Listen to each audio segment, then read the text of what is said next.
Hello बच्चों, आज के वीडियो में आपका स्वागत है। आज हम डिस्कस करेंगे कॉम्प्लेक्स नंबर का क्वेश्चन नंबर 3 जो जेई मेन 2024 में आया हुआ है। ठीक है, बहुत ही अच्छा सवाल है। थोड़ा सा आपको इसको समझना है, क्वेश्चन को पढ़ें और क्वेश्चन को समझें कि इसमें क्या दिया गया है।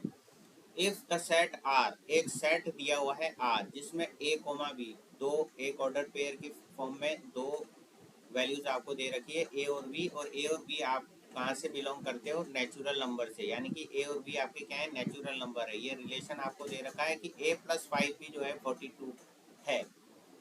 हैज एम एलिमेंट, यानी कि इस आर सेट में एम एलिमेंट आपको दे रखे हैं। कितने एलिमेंट दे रखे हैं? एम एलिमेंट आपको दे रखे हैं। तो ये नंबर ऑफ एलिमेंट एम आपको फाइंड आउट करना पड़ेगा सबसे पहले, क्योंकि यहाँ पे ये वैल्यू एम लिखी हुई है। तो एन की वैल्यू 1 से लेकर एम तक चलानी है। तो नंबर ऑफ एलिमेंट इसमें एम जो है वो कितने हैं, सबसे पहले तो वो आप फाइंड आउट कर लोगे। फिर इस समीशन पे आएंगे हम, और इस समीशन को सॉल्व करके जो है x और y की वैल्यू निकालेंगे, और फिर m x और y को ऐड कर देंगे। यहाँ पे हमसे क्या पूछा है? The value of m plus x plus Y, right.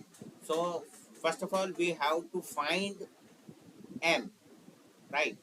So यहाँ पर आपको रिलेशन दे रखा है a plus 5b is equal to 42। अगर मैं b की वैल्यू 1 लेता हूँ तो a की वैल्यू मेरे को क्या मिलेगी? 42 माइनस 5 में करूँगा तो यहाँ मेरे को 37 मिल जाएगा, यानी कि ए की वैल्यू मेरे को मिलेगी 37। इसी तरीके से बी की वैल्यू अगर 2 लेऊंगा तो ए की वैल्यू मेरे को मिलेगी 32। इसी तरीके से बी की वैल्यू 3 लूँगा, यहाँ बी की वैल्यू 2 ली तो ए की वैल्यू मिली 32। इसमें रख देंगे, इस फॉर्मूला में रखते जाएंगे और हम वैल्यूज फाइंड आउट करते जाएंगे। भाई हमने क्या करा, इसको a is equal to 42 minus 5b करके इक्वेशन 1 लिख दो आप इसको। ठीक है, अब b की वैल्यू यहाँ पुट करते चलो। ठीक है, तो ये रिलेशन हमको दे रखा है और इससे हमने ऐसे लिख लिया कि a is equal to 42 minus 5b।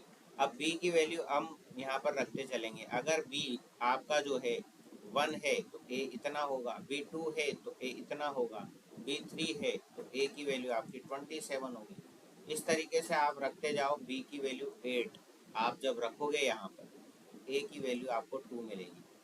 ठीक है, अब b की वैल्यू जब मैं 9 रखूंगा तो ये हमारे पास जो है a की वैल्यू हमारी गड़बड़ हो जाएगी, मतलब वो नेचुरल नंबर नहीं रह पाएगी।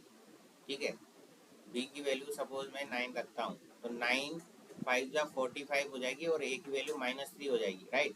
तो a की वैल्यू अगर -3 हो गई भाई, तो -3 तो नेचुरल नंबर में है नहीं, तो मैं यहाँ पर b की वैल्यू 8 तक मैं यहाँ पर रुक जाऊंगा। अब रुक जाऊंगा तो यहाँ से मेरे को कितना ऑर्डर्ड पेयर मिल जाएगा आपको? जैसे 37 के साथ मेरा क्या आ गया? 1 आ गया, 37,1। फिर उसके बाद 32,2, ऐसे डैश डैश डैश डैश करके लास्ट में मेरा आ जाएगा 2,8। तो ये कितने एलिमेंट हो गए इस सेट के अंदर? इस सेट आर के अंदर कितने एलिमेंट हो गए? बी 8 तक चल रहा है, इसका मतलब 8 एलिमेंट हो गए। यानी कि एम की वैल्यू यहाँ से मेरे को क्या मिल गई? 8 मिल गई साहब। एम की वैल्यू यहाँ से मेरे को क्या मिल गई? 8 मिल गई। अब ये समीशन वाली जो बला लिख रखी है यहाँ पे, उसको हम लिख लेंगे m इज इक्वल टू 1 से 8। m तक दिया हुआ है ना, तो हमने इसको 1 से 8 तक लिख लिया।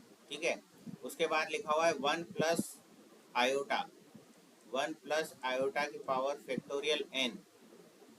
उसके बाद लिखा हुआ है x plus iota y, right, ये लिखा हुआ है।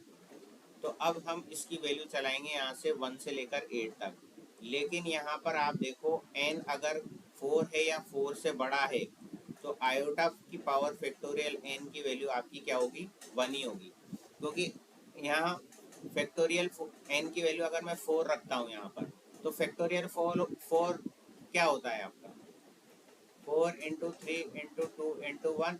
अब आयोटा की पावर अगर 4 की मल्टीपल हो जाती है, 4 की मल्टीपल हो जाती है तो वो वैल्यू 1 हो जाती है ना। तो ये वैल्यू आपकी क्या मिलेगी? 1 मिलेगी। अब मैं फैक्टोरियल 5 भी करूँगा तो 5 इंटू 4 इंटू 3 इंटू 2 इंटू 1 होगा, तो ये भी 4 की मल्टीपल होगी, तो वो भी वैल्यू 1 हो जाएगी। तो आगे की तो सारी वैल्यूज क्या हो जाएगी हमारी? यहाँ पर 1 हो जाएगी। ठीक है, तो यहाँ पे अब हम इसको एक्सपेंड करके देख लेते हैं बच्चों क्या आ रहा है। जैसे 1 प्लस आयोटा की power factorial 1 plus 1 plus iota की power factorial 2 plus 1 plus iota की पावर फैक्टोरियल 3, है ना, प्लस 1 प्लस आयोटा की power factorial 4 plus 1 plus iota की power factorial 5 plus 1 plus iota की power factorial 6 plus 1 plus iota की power factorial 7 plus 1 plus iota की power factorial 8। ठीक है, ये इक्वल टू दे रखा है एक्स प्लस आयोटा वाई के। ठीक है, अब यहाँ देखो ये क्या होगा, ये तो 1 प्लस आयोटा बन रहा है, तो इधर बना दो 1 प्लस आयोटा। ठीक है, उसके बाद ये फैक्टोरियल 2 क्या होता है, 2 के इक्वल होता है, आयोटा स्क्वायर बनेगा, आयोटा स्क्वायर -1 होता है, ये -1 और ये +1, यानी कि ये वाली टर्म तो आपकी बन गई 0। ठीक है, उसके बाद ये वाला क्या बनेगा, 1 प्लस आयोटा की पावर 6। फैक्टोरियल 3 क्या होता है, फैक्टोरियल 3 होता है 3 इंटू 2 इंटू 1, यानी कि 6 के इक्वल होता है। अब आयोटा की पावर 6 हम देखेंगे तो ये आयोटा स्क्वायर के बराबर होगा, ये भी -1 होगा, यानी कि ये वाली टर्म भी आपकी क्या हो जाएगी, 0 हो जाएगी। ठीक है, अब यहाँ हो गया आयोटा की पावर फैक्टोरियल 4। हमने क्या बोला है, n की वैल्यू फैक्टोरियल 4 हो,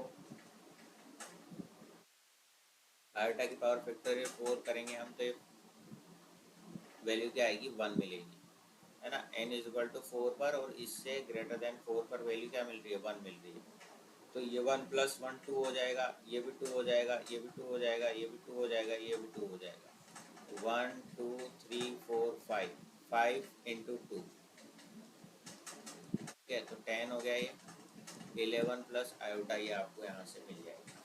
ठीक है, देख लो एक बार वापस से यहाँ पर, तो ये वैल्यू 1 प्लस आयोटा बन गई, ये वैल्यू और ये वैल्यू आपकी 0 हो जाएगी, और ये वैल्यू आपकी 2 बनेगी, क्योंकि ये वैल्यू 1 बन रही है, तो 2 प्लस 2 प्लस 2 प्लस 2 प्लस 2, 1 2 3 4 5, यानी कि 5 इंटू 2, 10, तो ये बन गया 1, ये है तो 11 प्लस आयोटा आ गया, एक्स प्लस आयोटा वाई यहाँ इक्वल टू में दे ही रखा है, यानी कि एक्स की वैल्यू 11 और वाई की वैल्यू 1, एम की वैल्यू आपकी 8 आई चुकी है, तो m plus x plus y आपसे पूछा है, 8 प्लस 11 प्लस 1, यानी कि ये हो गया आपके पास 20। ठीक है, तो इसका आंसर क्या आ जाएगा, आपका 20 आंसर आ जाएगा, इसका फाइनल आंसर 20 आ जाएगा बच्चों। ठीक है।